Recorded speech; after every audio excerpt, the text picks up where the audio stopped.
فاسألوا أهل الذكر إن كنتم لا تعلمون.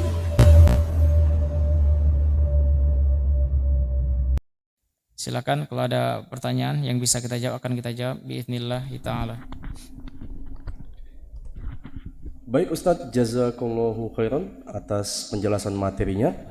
Dan saat ini kita telah memasuki sesi tanya jawab. Kami ingatkan sekali lagi bagi para pendengar setia Radio Roja Darussalam 106,7 FM dimanapun Anda berada, dipersilakan untuk mengajukan pertanyaan dengan cara menelpon langsung atau bisa mengirim pesan singkat WhatsApp ke nomor 0812 7314 7317. Baik, saat ini kita telah menerima pertanyaan dari pesan singkat WhatsApp, Ustadz. Assalamualaikum warahmatullahi wabarakatuh. Waalaikumsalam warahmatullahi wabarakatuh. Izin bertanya Ustadz, saat penyakit saya kambuh, saya tidak dapat melaksanakan sholat karena kepala pusing, mual, dan serasa mau pingsan. Lalu saya melaksanakan sholat ketika keadaan saya sudah membaik dan terkadang di luar waktu sholat. Pernah sakitnya kambuh dari waktu sholat maghrib sampai waktu isya. Karena kepala yang sangat pusing, saya memejamkan mata sampai tertidur dan bangun saat subuh. Yang ingin saya tanyakan, bolehkah saya mengerjakan sholat maghrib dan isya tersebut di waktu subuh? Syukran Ustadz, jazakallahu khairan. Wa jazakumullah khairan. Pembahasan ini bisa pertemuan yang akan datang, yaitu tentang sholat, ada istilah jamak dan qasar. Ya Allah mungkin dia kalau kondisi tersebut dari maghrib sampai isya, ya dia tidak bisa mengerjakan sholat, itu lumayan lama ya. Biasanya di antara maghrib ke isya itu mustahil dia sakit terus menerus. Mungkin ada jedanya yang dia kerjakan sholat, itu yang seharusnya dilakukan yang pertama. Namun jika dari maghrib sampai isya sakitnya terus menerus, jadi tidak berhenti-henti, apakah dia boleh mengerjakan ke subuh? Tidak boleh. Dia harus kerjakan dia menggabungkan sholatnya. Nanti pembahasan lebih detailnya ke minggu depan karena tentang sholat jamak. Jadi jamak tidak harus ketika dalam keadaan berpergian. Jika ada udzur boleh menjamak sholat. Seperti ada hujan. Nah, jadi dia tetap harus melaksanakan sholat. Mungkin dia jamak atau ditakhirkannya. Dia kerjakan di waktu isya, mungkin pas azan pun masih sakit, ya mungkin mustahil rasanya dari isya sampai subuh itu nggak ada jeda untuk sembuhnya, sehatnya, ada rasa mustahil. Jadi mungkin di jam 8 atau jam 9 ketika dia kerjakan sholat maghribnya, lalu dilanjutkan sholat isyanya, dan tidak boleh dikerjakan di waktu subuh. Jadi sholat harus pada waktunya, sholat harus tepat pada waktunya, sesuai yang telah dijelaskan dari pembahasan yang telah kita bahas. Lebih detailnya insyaallah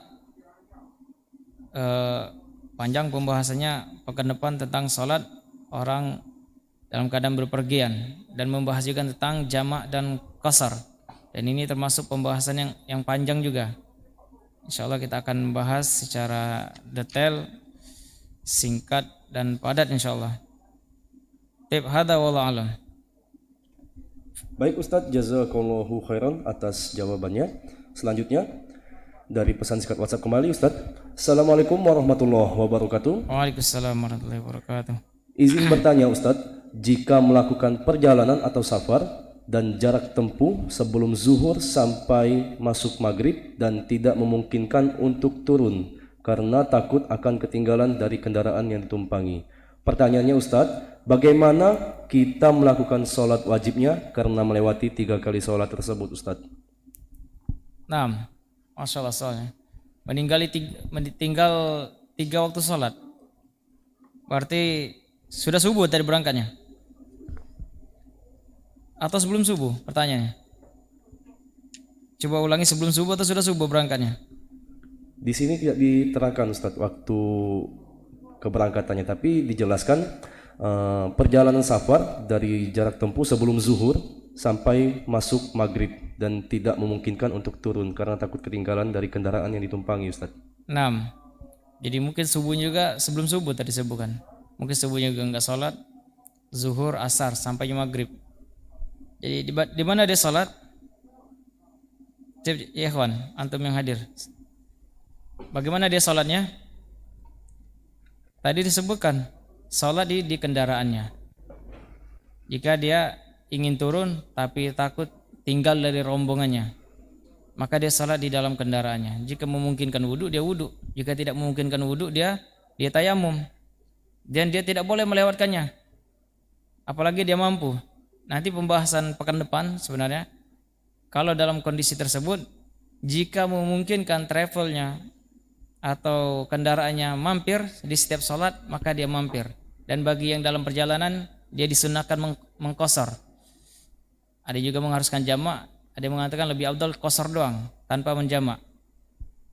Nah, jadi jika dia khawatir ketinggalan, maka dia sholat di dalam kendaraannya. Ya sebenarnya sama halnya orang-orang yang sholat di dalam pesawat yang haji dan umroh biasanya. Dari Jakarta itu ke Saudi Arabia berapa jam naik pesawat? Yang pernah naik pesawat ke sana maksudnya, yang mungkin dalam lokal sering. Berapa jam perjalanan dari Jakarta ke Saudi?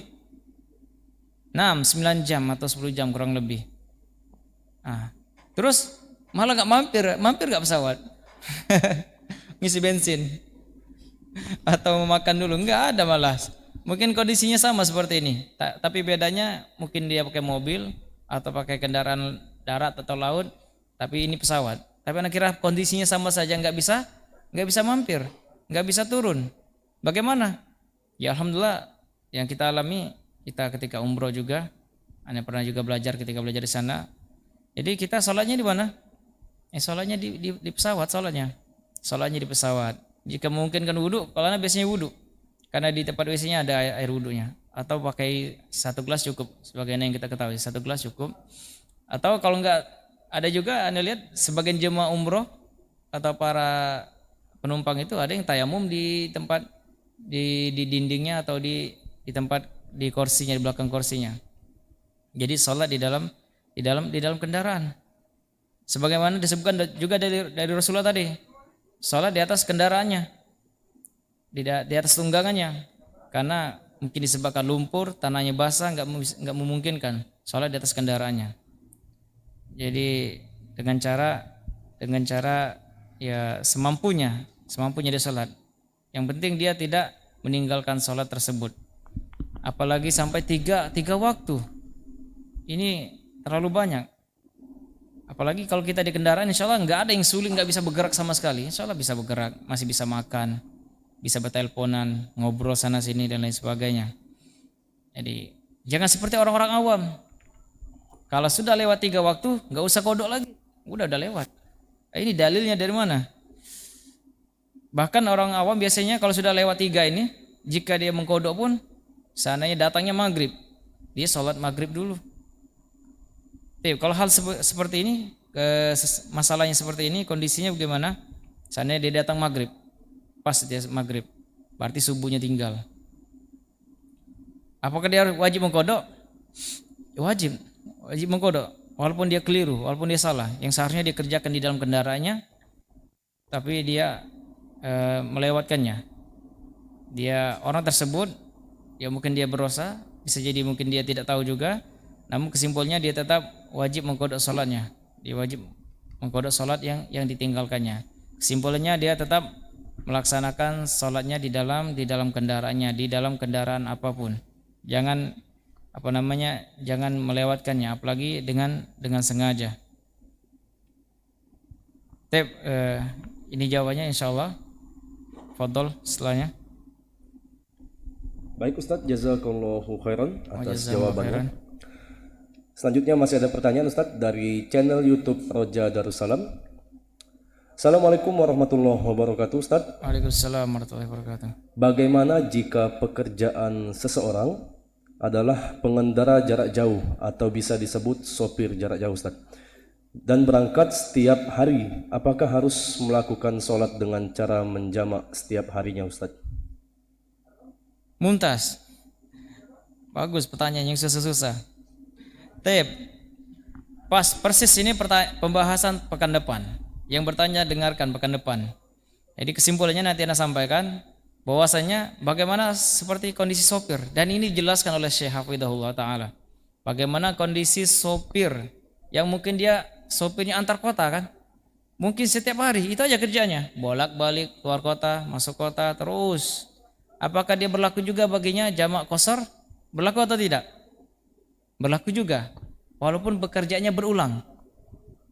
Jadi berulang, jadi dia selama dia masuk kota, keluar kota terus, itu aja kegiatannya. Jadi dia tetap dihitung orang yang dalam keadaan safar, dan dia tetap boleh melakukan jamak atau melakukan salat qasar, jamak dan qasar. Nanti lebih rincinya insyaallah kita bahas di pekan depan insyaallah. Itu mungkin Ana cukupkan 3 pertanyaan saja karena suaranya agak tidak mendukung, lagi sariawan juga. Tapi Ana cukupkan, semoga bermanfaat sampai di sini. Wallahu a'lam bisawab. Ana mohon maaf apabila ada kesalahan dan kekurangannya. Insyaallah pembahasan pekan depan kita ulangi lagi, insyaallah menarik karena ini penting. Semua kita sering melakukan perjalanan dan kita harus paham. Adapun kalau yang sudah pernah membahas hal ini alhamdulillah. Yang belum harus dengarkan, baik dari kajian kita atau kajian ustaz-ustaz atau masyayikh yang lainnya. Subhanakallahumma wa bihamdika asyhadu an la ilaha illa anta astaghfiruka wa atubu ilaik. Assalamualaikum warahmatullahi wabarakatuh.